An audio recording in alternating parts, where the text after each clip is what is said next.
ప్రస్తుతం మనతో పాటు ప్రముఖ ఆధ్యాత్మికవేత్త జ్యోతిష పండితులు బ్రహ్మశ్రీ సుభాష్ శర్మ గారు మనతో ఉన్నారు. గురువుగారితో మాట్లాడతాం. నమస్కారం. శ్రీమాత్రేనమండి.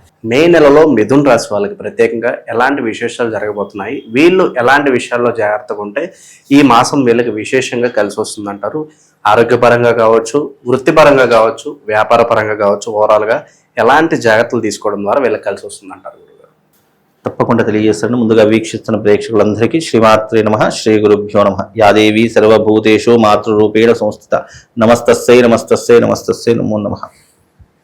ముఖ్యంగా మిథున రాశి వారికి ఈ మాసం చాలా అనువైనటువంటి మాసంగా చెప్పుకోవచ్చు. ఎందుకంటే ఈ మాసంలో మిథున రాశి వారికి 11వ స్థానంలో రవి సంచారము, అందులోనూ 11వ స్థానంలో రవి సంచారం వల్ల మంచి లాభాలు చేకూరేటటువంటి అవకాశం ఏర్పడుతుంది. ధన ధాన్య లాభములు చేకూరుతూ ఉంటాయి. అలాగే మిథున రాశి వారు ఎవరైతే ఉన్నారో చాలా ఆదర్శవంతులు అని చెప్పుకోవచ్చు. ఏ సమస్యనైనా జటిలమైన సమస్యనైనా ఇట్టే పరిష్కరించుకునేటటువంటి జ్ఞానవంతులు అని చెప్పుకోవచ్చు. ధైర్య సాహసాలు ఎక్కువగా ఉంటాయి అని చెప్పుకోవచ్చు. అలాగే మిథున రాశి వారు వ్యాపారమునందు మంచి తెలివితేటలు కలిగినటువంటి వారు గాను, అలాగే ఇతరులకు సలహాలు సూచనలు ఇవ్వడంలో గనక మంచి నిష్ణాతులుగా ఉండేటటువంటి అవకాశం మిథున రాశి వారి యొక్క జాతకంలో ఏర్పడుతూ ఉంటుంది. అలాగే వీళ్లకు దైవభక్తి చాలా ఎక్కువగా ఉంటూ ఉంటుంది. అలాగే పెద్దలంటే చాలా విశ్వాసం ఎక్కువగా ఉంటూ ఉంటుంది. వీళ్ళు ఏ పని చేసినా కూడా అందులో విజయం సాధించేంత వరకు వదిలిపెట్టినటువంటి శక్తి కలిగినటువంటి వారిలో ఈ యొక్క మిథున రాశి వారు ఒకరు అని చెప్పుకోవచ్చు. అయితే మిథున రాశి వారికి ఈ మాసంలో మంచి లాభాలు ఉంటూ ఉంటాయి. మంచి ధనలాభము, అలాగే మంచి ఆరోగ్యము, అయిన వాళ్లతో మంచి ఆప్యాయతలు, ఇవన్నీ కూడా కలుపుకోలుతనము ఉన్నటువంటి వారిలో మిథున రాశి వారు ఒకరు అని చెప్పుకోవచ్చు. అలాగే ఈ మాసము ఉద్యోగంతో మంచి లాభాలు ఏర్పడుతూ ఉంటాయి. విద్య అలాగే ఉద్యోగము, అలాగే ధనము, ఇవన్నీ కూడా సంపాదించుకోవడానికి ఈ మాసం చాలా కష్టపడేటటువంటి తత్వం కలిగినటువంటి వారుగా అని కూడా చెప్పుకోవచ్చు. అలాగే శౌర్యము, ధైర్యము ఎక్కువగా ఉండేటటువంటి లక్షణాలు కలుగుతూ ఉంటాయి. ముఖ్యంగా వీళ్ళకు గురుభక్తి కావచ్చు, లేదు అని అంటే గనక ముఖ్యంగా దేశభక్తి కావచ్చు చాలా ఎక్కువగా ఉంటుంటాయి ఎవరికి, ఈ యొక్క మిథున రాశి వారికి. అలాగే వీళ్ళు ప్రయాణాలు విపరీతంగా చేస్తూ ఉంటారు. ఒక చోట నిలకడగా లేనటువంటి వ్యక్తులు అని కూడా చెప్పుకోవచ్చు. అలాగే వీళ్ళకు ఎక్కువగా ప్రయాణాలు చేయాలన్నా, విహారయాత్రలు చేయాలన్నా, డబ్బులు ఖర్చు పెట్టాలన్నా విపరీతమైనటువంటి ఆసక్తి ఉంటూ ఉంటుంది. కాబట్టి వీళ్ళకి ఏంటి అని అంటే కదా, ప్రకృతి ఆస్వాదించాలి, మంచి మంచి లొకేషన్లకు వెళ్ళాలి, మంచి ఈ యొక్క దేవాలయాలు దర్శించాలి అని ఆలోచన కలిగేటటువంటి వారిలో ఈ యొక్క మిథున రాశి వారు ఒకరు అని చెప్పుకోవచ్చు.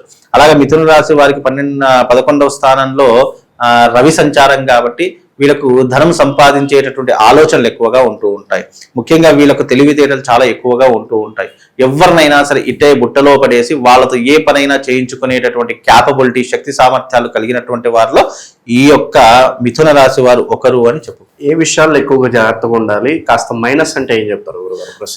మైనస్ అంటే గనక వీళ్ళకు లేజీతనం ఎక్కువగా, అంటే ఏదైనా ఒక పనిని అప్పచెప్పాము అని అనుకోండి, అది ఒక గంటలో కావాల్సింది అనవసరంగా వీళ్ళ యొక్క సొంత పైత్యం వాడేసి దాన్ని ఆలస్యం చేసుకోవడము, లేదు అని అంటే గనక అనవసరమైనటువంటి కాలయాపన అంటే టైం వృధా చేయడము ఎక్కువగా వీళ్ళ దాంట్లో ఉంటూ ఉంటుంది. కాబట్టి అలాంటివి కొన్ని మానుకోవాలి.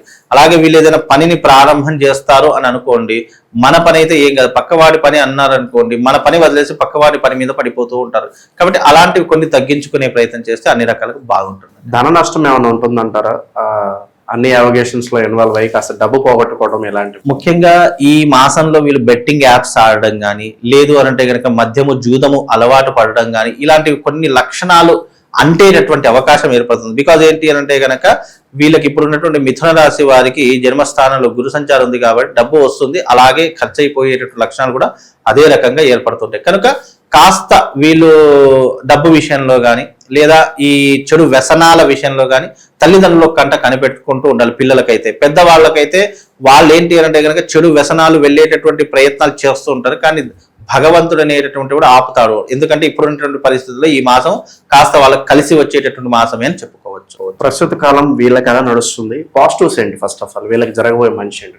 ముఖ్యంగా మిథున రాశి వారికి ఏదైనా మంచి అని అనుకుంటే కనుక ఉద్యోగంలో మంచి జరుగుతూ ఉంటుంది, వ్యాపారంలో మంచి లాభాలు వచ్చేటటువంటి అవకాశాలు ఏర్పడుతూ ఉంటాయి, ప్రయాణాలు చేసేటటువంటి సమయాల్లో వీళ్ళు పెట్టుబడులు పెట్టడం కానీ లేదు అని అంటే గనక వీళ్ళు ఏదైనా ఇన్వెస్ట్మెంట్ గురించి ఆలోచించేటటువంటి తెలివి సామర్థ్యాలు రావడం కానీ ఇలాంటి ఎక్కువగా ఈ యొక్క సందర్భంలో ఏర్పడేటటువంటి లక్షణాలు ఉంటాయి. ఈ మాసంలో వీళ్ళకు ఒక అదృష్టం ఏంటి అని అంటే కనుక ఏ దాంట్లోనైనా పెట్టుబడి పెట్టి లాభాలను సంపాదిస్తారు, లేదా కొత్త వ్యాపారమైన ప్రారంభించేటటువంటి అవకాశాలు ఏర్పడతాయి, లేదా లగ్జరీ వస్తువులు కొనుక్కోవడం, లేదా ఆస్తులు ఇల్లు లేనటువంటి వారు ఇల్లు కొనుక్కోవడము, వివాహం కానటువంటి వారికి వివాహం యోగ్యత రావడం, ఇలాంటివన్నీ కూడా ఈ మాసంలో జరిగేటటువంటి లక్షణాలు ఏర్పడతాయండి.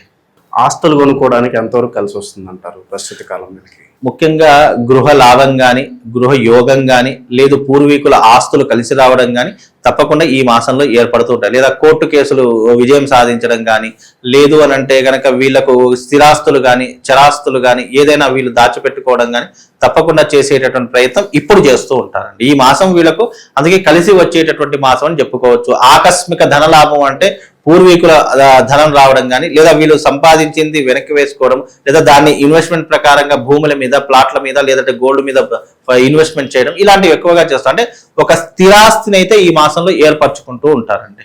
ఎలాంటి పరిహారాలు చేసుకోవడం ద్వారా ఇంకాస్త బాగుంటుంది అంటారు వీళ్ళకి? ముఖ్యంగా మిథున రాశి వారు ఏదైనా పరిహారం చేయించుకోవాలి అంటే గనక భారస్పత్య తంత్రము అనేటటువంటిది ఒకటి ఉంటుంది. లేదు అని అంటే గనక వీళ్ళకు సుదర్శన యాగం కానీ, సుదర్శన హోమం కానీ చేయించుకోవడం వల్ల కొంతవరకు ఉపశమనం కలిగేటటువంటి అవకాశం ఏర్పడుతుందండి. జూన్ నెల మనకు విశేషంగా మళ్ళీ స్కూల్ స్టార్ట్ అవుతాయి, మళ్ళీ ఎడ్యుకేషన్ చాలా వరకు రీసెట్ అవుతూ ఉంటాయి. సో విద్యార్థుల పరంగా కొత్తగా జాయిన్ చేసే వాళ్ళు, అడ్మిషన్స్ తీసుకున్న వాళ్ళు ఉంటారు. విద్యార్థులకు ఏమన్నా రెమెడీస్ ఏమన్నా చెప్తారా? అంటే సంవత్సరం మొత్తం కలిసి రావడానికి, చదువులో రాణించడానికి ముఖ్యంగా విద్యార్థులకు ఏంటి అంటే ఏకాగ్రత చాలా ముఖ్యం. ఎవరైతే విద్యార్థులు ఉన్నారో వాళ్ళు ఉదయకాలం లేవడం అలవాటు చేసుకోవాలి. ఎందుకంటే ఉదయకాలం లేవడం అలవాటు చేసుకునే ఏ విద్యార్థి అయినా కానీ జీవితంలో మంచి పొజిషన్కు వెళ్ళేటటువంటి అవకాశం ఏర్పడుతూ ఉంటుంది. ఎందుకు అంటే ఈ సృష్టిలో జ్ఞానం ఉన్నటువంటిది, తెలివి కలిగినటువంటిది, అలాగే మంచి చెడులు విచక్షణ జ్ఞానం కలిగినటువంటిది కేవలం మనిషి మాత్రమే. ఆ మనిషి కాస్త యూనివర్స్కి కనెక్ట్ కావాలి అంటే ఉదయకాలం లేవడం చాలా విశేషము. మరీ ముఖ్యంగా విద్యార్థులకు, ఎందుకంటే విద్యార్థులంతా కూడా చదువు అనేటటువంటిది, నాలెడ్జ్ అనేటటువంటిది మనం బ్రెయిన్తోనే క్యాలిక్యులేట్ చేస్తాం కాబట్టి మనకు ఈ యొక్క మెదడులో ఉన్నటువంటి కాస్మిక్ ఎనర్జీ కావచ్చు, లేదు అనంటే కనుక జ్ఞాపక శక్తి కావచ్చు, ఇవన్నీ కూడా జాగృతం అయ్యేటటువంటి సమయం ఏదైనా ఉంది అంటే అది బ్రహ్మ ముహూర్తము అందుకే చిన్నతనంలో వేదాభ్యాసం చేసేటటువంటి వాళ్ళకి ఎందుకు బ్రహ్మ ముహూర్తంలో లేచి ఈ వేదాభ్యాసం చేయించే వాళ్ళంటే బ్రహ్మ ముహూర్తం అనేటటువంటిది మనిషి యొక్క కాస్మిక్ ఎనర్జీ, మనిషి యొక్క శక్తి సామర్థ్యాలు యూనివర్స్ కనెక్ట్ అయ్యేటటువంటి, అంటే తొందరగా కనెక్ట్ అవ్వడానికి ఆ సమయము చాలా ఉపయోగపడుతుంది. అందుకే విద్యార్థులకు తొందరగా లేవడం అలవాటు చేసుకోవాలి, అలాగే శుచి శుభ్రత అలవాటు చేసుకోవాలి. విశేషంగా పెద్దవాళ్ళ సలహాలు సూచనలు పాటించేట ప్రయత్నం చేసుకుంటే విద్యార్థులకు ఇంతకంటే మంచి అవకాశం ఇంకోటి లేదండి. ఓవరాల్గా ఈ నెల వీళ్ళకి ఎలాంటి విశేషాలు జరగబోతున్నాయో మంచి విశ్లేషణ అందించారు. ధన్యవాదాలు.